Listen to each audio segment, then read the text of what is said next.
Hello दोस्तों, नमस्कार। Welcome back to curious three for the daily dose of football. तो सबसे पहले शुरुआत करते हैं कंट्रोवर्सी से, क्योंकि लोगों को वो ज़्यादा सुनना पसंद है। एंड इस बार कंट्रोवर्सी क्रिएट की है हमारी बिरादरी के कंटेंट क्रिएटर ने, एंड जिसकी वजह से क्रिकेट एंड फुटबॉल फैंस के बीच में सोशल मीडिया पे काफ़ी ज़्यादा आप बोल सकते हैं कि वॉर चल रहा है। तो जीसान फ्रॉम टॉक फुटबॉल एचडी, जो एक फुटबॉल क्रिएटर है, उन्होंने रिसेंटली अपने एक लाइव स्ट्रीम के दौरान किसी ने उनको कमेंट में पूछा कि भाई बीसीसीआई क्यों फुटबॉल में इन्वेस्ट नहीं करता, उनके पास तो इतना ज़्यादा पैसा है। तो इसका रिस्पॉन्स या फिर इसका जो आंसर है वो जीसान ने ऐसा दिया कि बीसीसीआई इसलिए नहीं कर रहा है क्योंकि अगर वो फुटबॉल में इन्वेस्ट करेगा एंड फुटबॉल आगे बढ़ जाएगा तो इंडिया में जो क्रिकेट की पॉपुलैरिटी है वो डाउन होगी, एंड उससे इवेंचुअली क्रिकेट का ही नुकसान होगा। क्रिकेट में जो पैसा है या फिर पॉपुलैरिटी है या फिर जो लोग हैं वो यहाँ पे फिर फुटबॉल को ही पसंद करेंगे। So that's why they are not investing in football. ये उन्होंने ऐसा रिस्पॉन्स दिया। उसके बाद इस क्लिप को पूरे सोशल मीडिया पे वायरल हो गया, एंड जो क्रिकेट फैंस है वो यहाँ पे बोल रहे हैं कि भाई बीसीसीआई क्यों इन्वेस्ट करे, या फिर यहाँ पे क्रिकेट को आप डिसरिस्पेक्ट क्यों कर रहे हो, इंडिया क्रिकेट में अच्छा कर रहा है। तो ये सारी चीज़ें चल रही है। इसके रिस्पॉन्स में भी एक जो और कंटेंट क्रिएटर है यहाँ पे गेम ऑन सोडी से मिस्टर माहिर सोडी, उन्होंने भी एक यहाँ पे इंस्टाग्राम में ये जो यहाँ पे जीसान ने बात बोली उसके काउंटर में एज अ फुटबॉल क्रिएटर ही बोला कि भाई आपको अगर इंडियन फुटबॉल के बारे में पता नहीं है तो आपको ऐसा नहीं बोलना चाहिए और क्रिकेट को आपको लेट डाउन नहीं करना चाहिए। सारी चीज़ें हुई यहाँ पे, सारा लफड़ा हुआ जो भी हुआ, वॉट एवर हैपन्स। देखिए, दरअसल सीन ये है कि जो भी ये बीसीसीआई को इन्वेस्ट करना चाहिए नहीं करना चाहिए, वॉट एवर कॉन्स्पिरेसी आपकी हो सकती है कि भाई क्रिकेट के लोग नहीं चाहते कि फुटबॉल आगे बढ़े, ये आगे बढ़े, वॉट एवर आपका ओपिनियन कॉन्स्पिरेसी थियरी है वो हो सकती है। Let's talk about realities. Conspiracy theory आप कोई भी बना सकते हो, आप एज्यूम कुछ भी कर सकते हो, लेकिन रियलिटीज क्या है एट द मोमेंट और अभी तक क्या हुआ है उसके ऊपर बात करना चाहिए ना। That is the fact thing. तो उसमें सबसे पहली चीज़ ये है कि अब तक फुटबॉल में कितना पैसा इन्वेस्ट हुआ। पिछले 10 साल का ही एग्जांपल ले लेते हैं, 2014 टू 2025 इंडियन फुटबॉल में कितने पैसे इन्वेस्ट हुए हैं। 2-3 हज़ार करोड़ एफएसडी ने इन्वेस्ट किए, 2-3 हज़ार करोड़ आपके सभी के सभी जो क्लब है उन्होंने पिछले 10 साल में पैसे डाले हैं। तो मिला जुला के आपके 5 से 6 हज़ार करोड़ रुपए इंडियन फुटबॉल में पिछले 11 साल में इन्वेस्ट हुए। तो क्या पैसे इन्वेस्ट करने से आपका फुटबॉल पहुंच गया वहाँ पे? एंड ये जो इन्वेस्टमेंट किया है इंडिया के सबसे बड़े कॉरपोरेट हाउसेस ने किया है, रिलायंस ने किया है, क्लब्स लेवल पे आप देखिए टाटा है, जेएसडब्ल्यू है, गोएनकास है। तो ये सबसे बड़े आपके कॉरपोरेट ग्रुप्स है। अगर आप लोग बोल रहे हो कि भाई क्रिकेट की वजह से फुटबॉल आगे नहीं बढ़ रहा या फिर वो नहीं चाहते, तो भाई ये इतने बड़े कॉरपोरेट हाउसेस को भाई यहाँ पे कोई इन्वेस्ट करने देता? आपको लगता है ऐसा पॉसिबल है? एंड इनका ही क्रिकेट में भी फ्रेंचाइजी टीमें हैं, इसमें से कुछ जो यहाँ पे इन्वेस्टर है उनका। तो भाई जो 6,000 करोड़ आपका इन्वेस्ट हुआ उससे तो आप कुछ नहीं कर पाए। तो बीसीसीआई मान लीजिए कि आके अभी बोल देता है कि भाई हम 1,000 करोड़ फुटबॉल में डाल रहे हैं, तो क्या हो जाएगा? क्या सिर्फ पैसा डालने से या फिर बीसीसीआई के पैसा देने से फुटबॉल आपका आगे बढ़ जाएगा? आपके विथ इन दी सिस्टम क्या लोगों ने वो काम किया है? क्या वो रिसोर्सेज का यूटिलाइजेशन किया है? The biggest problem with Indian football and the first and foremost problem is this mentality, because we always want to depend on someone else. या तो गवर्नमेंट कुछ कर दे तब होगा, या तो ये बीसीसीआई पे यहाँ पे हेल्प नहीं कर रही है, ये नहीं कर रहा है, एएफसी नहीं कर रहा है, फीफा हेल्प नहीं कर रहा है। अरे भाई आप लोग भी तो कुछ कर लो, इंडियन फुटबॉल के स्टेक होल्डर तुम भी तो कुछ कर लो। जितना तुम्हें पैसा मिल रहा है उतना तो काम सही से कर लो, तो ये हालत नहीं होती। और क्रिकेट के लोगों को डर कब लगेगा? जब एक सर्टेन लेवल पे फुटबॉल पहुंचेगा तब। अभी तो भाई it is nowhere near to the cricket भाई। तो स्पेक्यूलेशन में आप कुछ भी बोल सकते हो, बट रियलिटी ये है कि भाई आप दूसरों के ऊपर आरोप लगाओ कि वो लोग आगे नहीं बढ़ने दे रहे, आपके खुद के लोग ही भाई सही से काम नहीं कर रहे तो बाकी लोगों के ऊपर बोलने से फिर कोई फ़ायदा नहीं है ना। तो that is the my opinion in this matter and we should avoid this kind of a thing, but may be people do for more engagement or maybe I don't know whatever reason, but this is the reality. What do you think? Comment section में ज़रूर बताइए। Second बात करते हैं भाई FIFA under 15 football festival के बारे में, जो कि कुछ टाइम पहले ही फीफा ने अनाउंस किया था कि एक ऐसा हम अंडर 15 लेवल पे यहाँ पे टूर्नामेंट लेके आ रहे हैं कि जिससे और ज़्यादा जो ऑल ओवर दी वर्ल्ड बच्चे हैं उनको फुटबॉल खेलने का मौका मिले।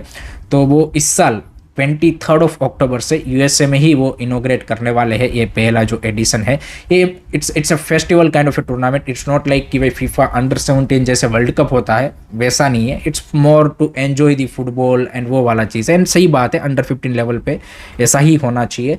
एंड ये 23 टू 31 अक्टूबर के बीच में यूएसए में खेला जाएगा। सभी जो मेंबर एसोसिएशन है, 211 मेंबर एसोसिएशन, सभी को यहाँ पे यू कैन से कि एलिजिबल है इसके लिए। नो क्वालिफिकेशन नथिंग, ऐसा कुछ नहीं है।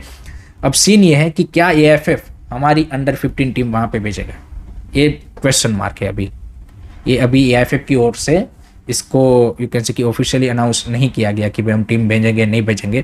देखिए, अगर एएफएफ के प्रेसिडेंट, एएफएफ के ऑफिशियल्स फीफा वर्ल्ड कप देखने जा रहे हैं फीफा के पैसों के ऊपर मौज करने, तो आई थिंक अपने बजट में से डेफिनेटली अंडर 15 टीम को वहाँ पे भेजना चाहिए। आप लोग यहाँ पे वहाँ पे मौज उड़ाने जा रहे हो, तो जो रियल इंडियन फुटबॉल के डेवलपमेंट के लिए ज़रूरी है कि हमारे अंडर 15 बच्चों को एक एक्सपोजर मिलेगा, तो डेफिनेटली हमारी अंडर 15 टीम को वहाँ पे भेजना चाहिए। पहला एडिशन है, बट देखते हैं कि एआईएफएफ भेजेगा नहीं भेजेगा, क्या बहाना देता है, वो देखना रहेगा। आपका क्या ओपिनियन है कमेंट सेक्शन में ज़रूर बताइए। थर्ड बात करते हैं भाई, आईएसएल में ट्रांसफ़र वॉर स्टार्ट हो चुका है। एंड ट्रांसफ़र वॉर का जब नाम आता है तो दो ही क्लब होते हैं, मोहन बगान एंड ईस्ट बंगाल ऑब्वियसली। तो इसमें सब जगह पे ट्रांसफ़र वॉर है, प्लेयर में भी है, इवन कोचिस में भी ट्रांसफ़र वॉर है। क्योंकि मोहन बगान सर्जियो लोबेरा को तो मतलब उनका कॉन्ट्रैक्ट ख़त्म हो चुका है एंड उसके बाद नए कोच की तलाश में है। एंड उसमें पंजाब एफसी के हेड कोच पेंगतोइस को भाई यहाँ पे मोहन बगान ने फाइनलाइज कर दिया है। बट कल जैसे ही उन्होंने ये डील फाइनलाइज की, मतलब वर्बली एग्री किया, उसके बाद यहाँ पे ईस्ट बंगाल ने एंट्री की, क्योंकि East Bengal is also looking for a head coach. Oscar Bruzon वहाँ पे भी जा चुके हैं। तो पेंगतोइस के सामने अब मोहन बगान एंड ईस्ट बंगाल दो चॉइसेस है। उन्होंने भी पंजाब एफसी को टाटा बाय बाय बोल दिया है, म्यूचुअली उनके साथ उन्होंने एग्रीमेंट ख़त्म कर दिया है। तो जैसे ही मोहन बगान ने डील एग्री किया, उसी मोमेंट पे ईस्ट बंगाल ने भी वहाँ पे एंट्री कर ली है। तो पेंगतोइस at the moment in high demand. And देखते हैं कि क्या वो मोहन बगान के साथ finally officially paper work done करते हैं या फिर ईस्ट बंगाल में ज्वाइन करते हैं। उसी के साथ यहाँ पे मोहन बगान सिर्फ पेंगतोइस को नहीं लाना चाहते, वो पंजाब एफसी से और कुछ प्लेयरों को भी उठाना चाहते हैं, जिसमें परमवीर एंड लुंगदिम, जो दो यहाँ पे यंगस्टर्स है, Lungdim playing as a right back and Paramvir playing as a centre back, उन दोनों को भी वो यहाँ पे लाना चाहते हैं। तो उनके साथ भी एडवांस स्टेज पे नेगोशिएशन पहुंच चुकी है। देन एक और interesting transfer war East Bengal and Mohun Bagan की है, वो है मिगेल फरेरा के बारे में, जो कि ईस्ट बंगाल के लिए इस सीज़न जो वो चैम्पियन बने उसमें काफ़ी क्रूशियल प्लेयर रहे थे। तो वो यहाँ पे खबर आ रही है कि मोहन बगान को ज्वाइन कर सकते हैं। जी हाँ दोस्तों, तो switching from East Bengal to Mohun Bagan, Miguel Ferreira, it is gonna be a crazy thing. So ये सारे ट्रांसफ़र रूमर चल रहे हैं। बाकी क्लब्स भी धीरे धीरे ट्रांसफ़र में इन्वॉल्व होंगे। जैसे एक बार आई थिंक आईएसएल का ये जो एग्रीमेंट है वो ऑफिशियल होगा, उसके बाद और ज़्यादा हमें ट्रांसफ़र की न्यूज़ देखने को मिलेगी। But that is the eight the moment situation. तो लेट्स सी कौन मोहन बगान का कोच बनता है, कौन ईस्ट बंगाल का कोच बनता है, एंड ये जो प्लेयरों की ट्रांसफ़र वॉर है उसमें क्या कौन जीतता है, वो देखना इंटरेस्टिंग होगा। आपका क्या थॉट्स है कमेंट सेक्शन में जरूर बता दीजिए। नेक्स्ट उसके बाद बात करते हैं भाई, एएफएफ ने एक अच्छा टूर्नामेंट स्टार्ट किया है and that is AFF under 17 women's youth league, उनका पहला इनॉग्रल सीजन इस साल होगा जुलाई में।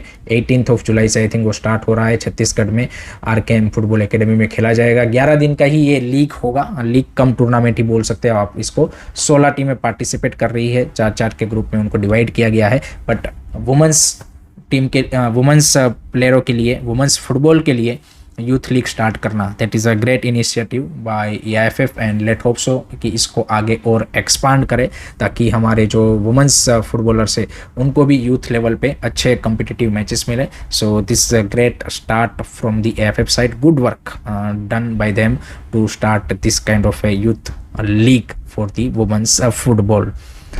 Now let's move on to the FIFA World Cup दोस्तों, बिकॉज उसमें भी every day we are seeing some of the great matches and सबसे पहले बात करते हैं मेसी द मैडमैन के बारे में, बिकॉज आज जो उसने अल्जीरिया के सामने हैट्रिक मार के अपने last FIFA World cup campaign का आगाज़ किया है, it is on a unbelievable note. And उन्होंने यहाँ पे जॉइंट टॉप गोल स्कोरर जो फीफा वर्ल्ड कप की हिस्ट्री है, यहाँ पे जर्मन प्लेयर क्लोज, उनका भी यहाँ पे रिकॉर्ड को बराबरी कर दी है। एंड मोस्ट प्रोबेबली यहाँ पे बहुत जल्द उसको ब्रेक भी कर देंगे नेक्स्ट मैच में।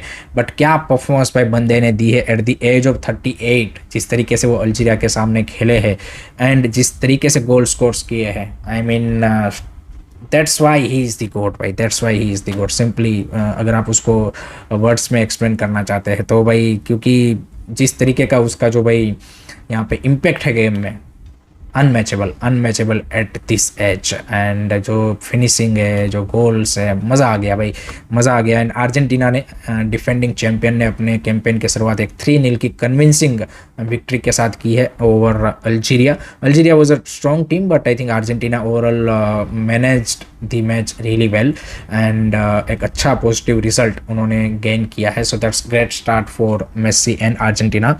उसके बाद एक और मैच इंटरेस्टिंग था and that is France versus Senegal की, जहाँ पे एम्बापे ने भी भाई यहाँ पे 2022 वर्ल्ड कप जहाँ पे छोड़ा था, उसी को भाई कैरी फॉरवर्ड करते हुए, उसी एक यू कैन से कि लीथल फिनिशिंग के साथ उन्होंने भी इस वर्ल्ड कप कैंपेन की शुरुआत की है। एंड 3-1 से भाई सेनेगल जैसी एक स्ट्रॉन्ग टीम को, अफकॉन विनर को भाई यहाँ पे फ्रांस ने हरा दिया है। तो France also started on a bang of a note and Mbappe is also, you can say कि catching up that all time FIFA top goal scorer list, उनके भी 13 गोल हो चुके हैं। So eventually he will break the record of Messi also, because Messi का last होगा, Mbappe तो आगे भी कंटिन्यू करेगा। एंड Mbappe भाई this is is third world cup, but जिस तरीके से उसका भी वर्ल्ड कप में परफॉर्मेंस रहता है, I think he is also one of the you can say कि great players of FIFA World Cup, because 2018 में उनका impact देखिए, 2022 में देखिए, and now in 2026 also he started on a similar kind of a note. So I think France की जिस तरीके की टीम से एक्सपेक्टेशन थी, उसी तरीके की परफॉर्मेंस भी आज उन्होंने दी है अगेंस्ट सेनेगल एंड उन्होंने भी एक 3-1 का कंफर्टेबल विक्ट्री हासिल किया है।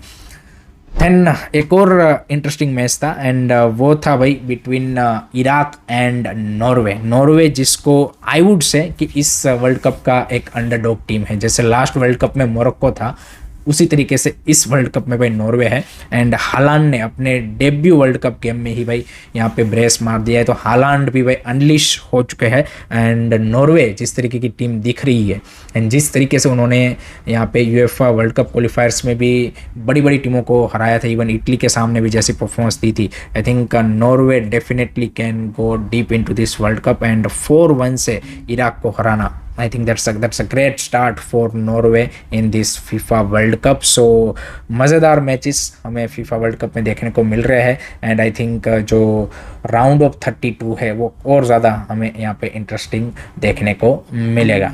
So that's it from my side guys regarding today's football news. I hope कि आपको वीडियो पसंद आया होगा। Keep supporting this channel. Don't forget to like, share and subscribe Curious Study. जय हिंद, जय भारत।